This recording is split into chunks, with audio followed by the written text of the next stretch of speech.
Hello everyone, good morning to all. I Jitendra welcome you all to RKP online classes. As you know beta, our chapter is going on work and energy.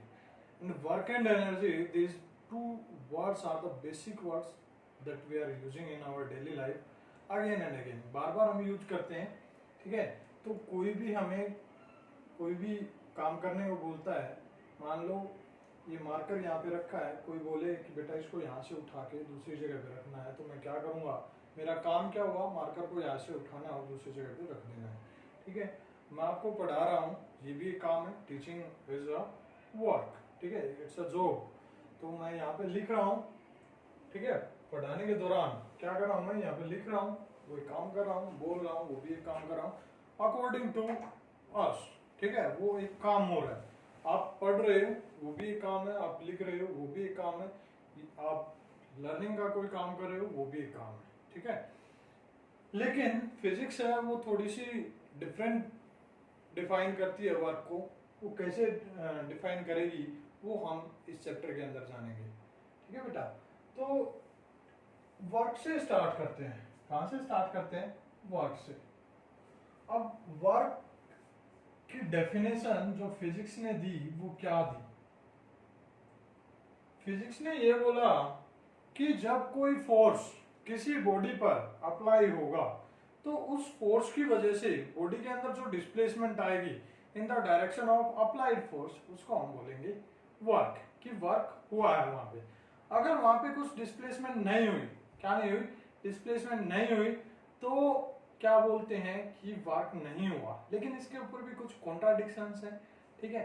कहीं पर बोलते हैं कि displacement ना हो तब भी काम होगा, अगर हो जाए तब भी काम होगा। वो कैसे होगा वो हम जानेंगे, clear?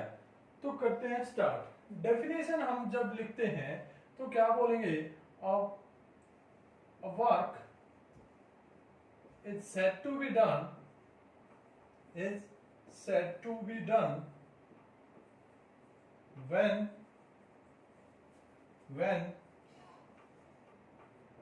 force produce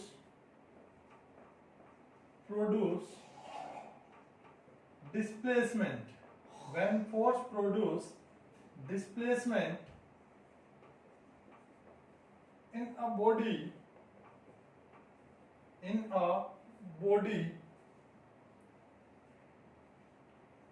in direction of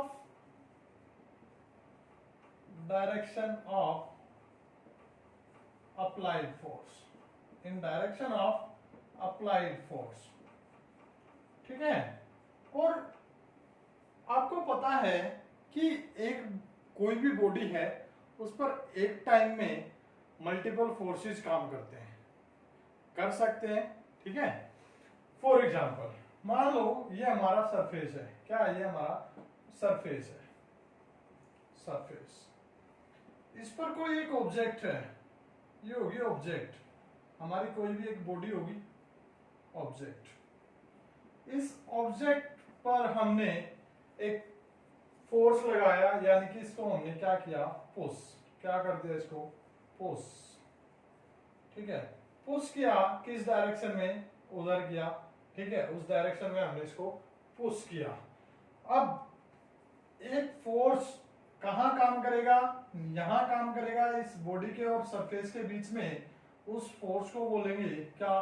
frictional force. क्या बोलेंगे? Frictional force.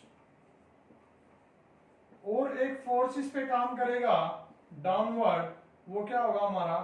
Gravitational force, gravitational force, ठीक है। एक फोर्स और होता है, उसको बोलते हैं हम रिएक्शन, रिएक्शनल फोर्स, ठीक है। इसको हम डिस्कस नहीं करेंगे, क्लियर है?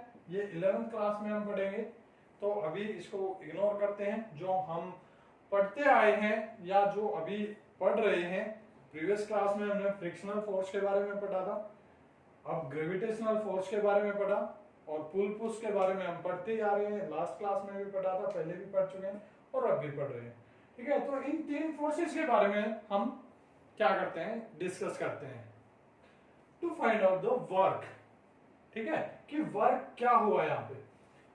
पुश किया हमने और ये बॉडी क्या होगी, डिस्प्लेस होगी, इस पॉइंट पे आ गई, मान लो ये कहां आ गई, इस पॉइंट पे। तो ये डिस्प्लेसमेंट हुई कुछ एस, एस क्या है यहाँ पे, एस डिस्प्लेसमेंट है, यहां लिख देता हूं, एस डिस्प्लेसमेंट हुई। क्लियर है बेटा।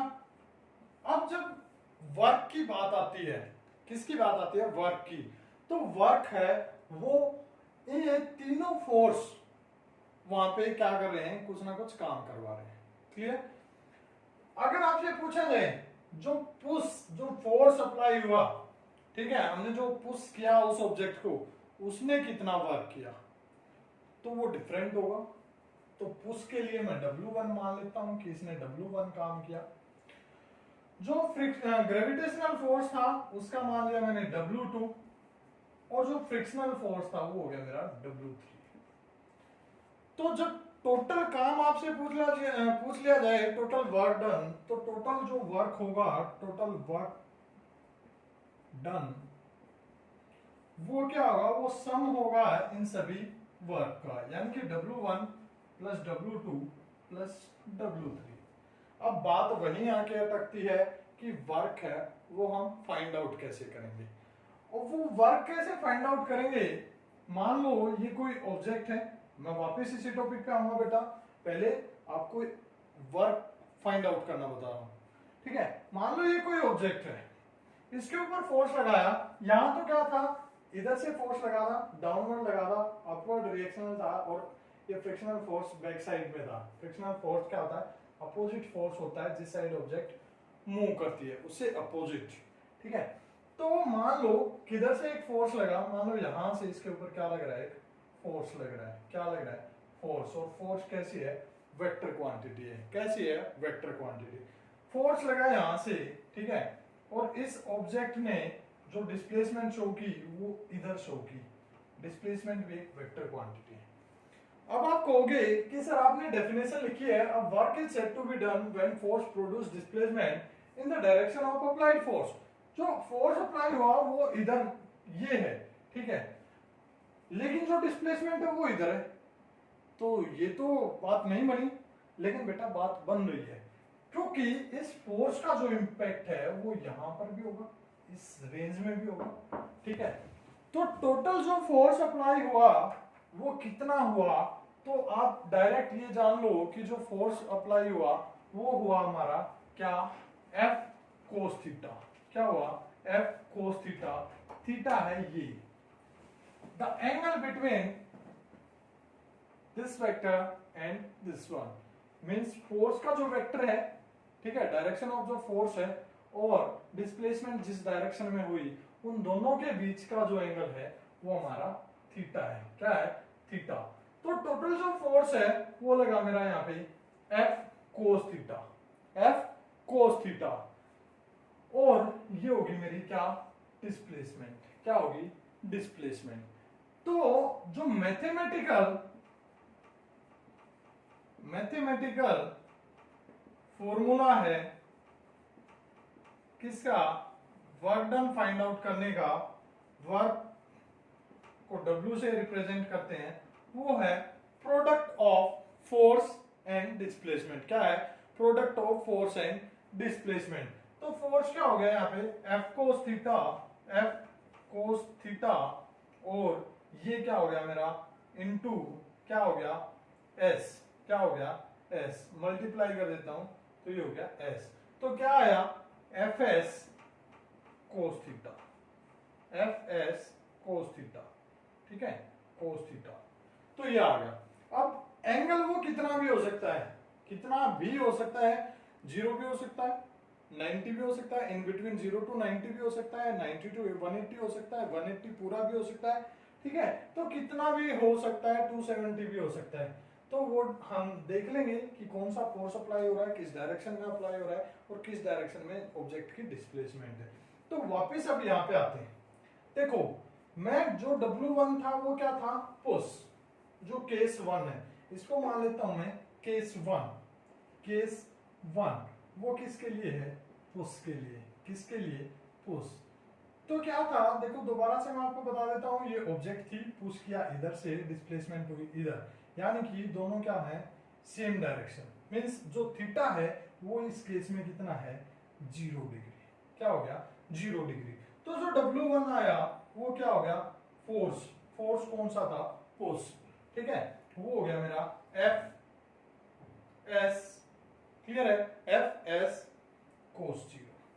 क्या हो गया, कोस 0 डिग्री, क्लियर।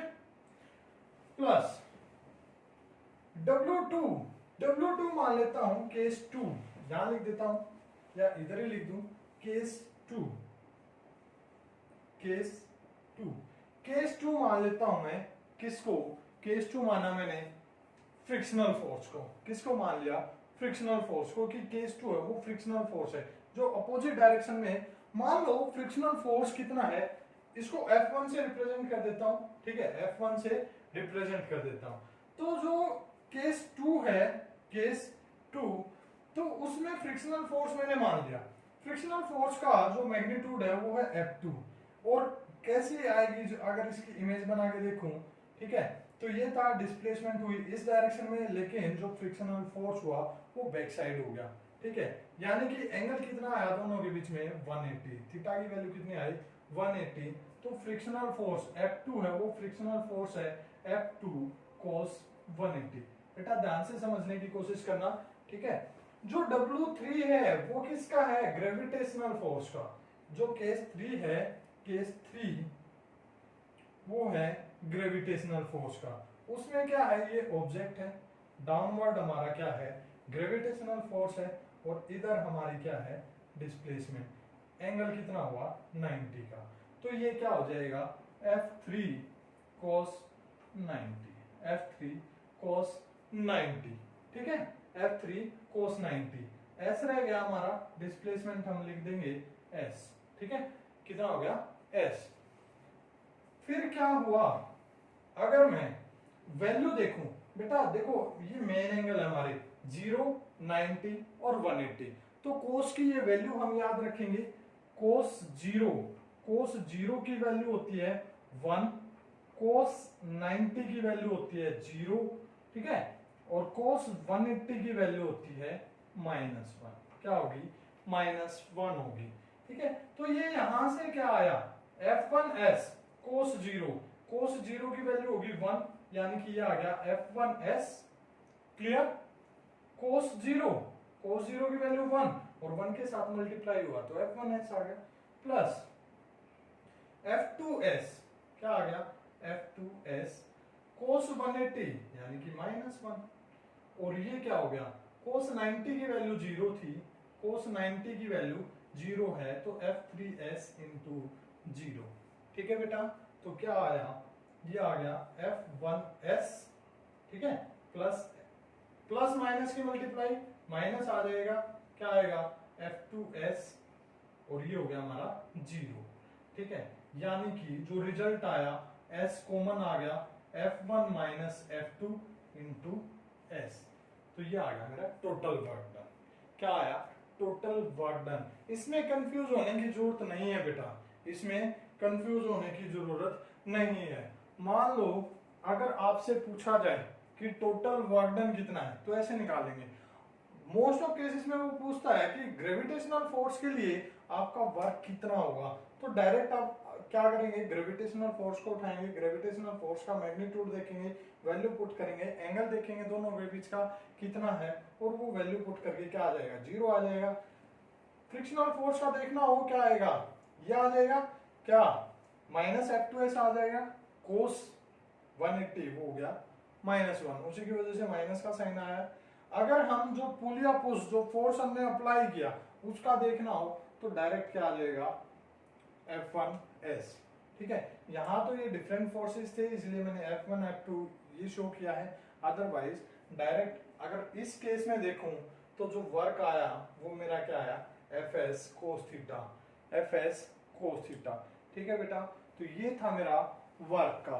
अब बात करते हैं इसके SI यूनिट की।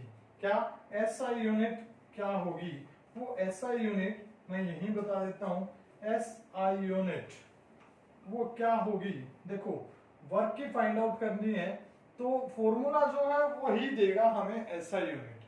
अब फॉर्मूले में फोर्स की क्या होती है, न्यूटन होती है, डिस्प्लेसमेंट की क्या होगी, मीटर होगी, और कोस थीटा ट्रिग्नोमेट्रिक एंगल की कोई यूनिट नहीं होती, तो क्या आ गई, न्यूटन मीटर आ गई। क्या आई, न्यूटन मीटर। अगर इसको ऐसे लिखना है NEWTON और मीटर METRE। फिर क्या किया कि कई बार क्या होता है कि किसी साइंटिस्ट के कंट्रीब्यूशन के लिए उसका जो जिस क्वांटिटी के ऊपर उसने काम किया है उसकी एसआई यूनिट उसके नाम पे रख दी जाती है या और कुछ उसको क्रेडिट दे दिया जाता है। तो जो वर्क और एनर्जी दोनों की जो एसआई यूनिट का क्रेडिट वो किसको गया, जूल को। एक जूल नाम के साइंटिस्ट थे, उसको इसका क्रेडिट गया, जूल। ठीक है, क्या है इसकी एसआई यूनिट जूल लिख के मिलती है हमें। ठीक है, न्यूटन मीटर भी गलत नहीं है, जूल भी गलत नहीं है। ठीक है, तो ये था हमारा क्या, वर्क का topic. Thank you, have a nice day.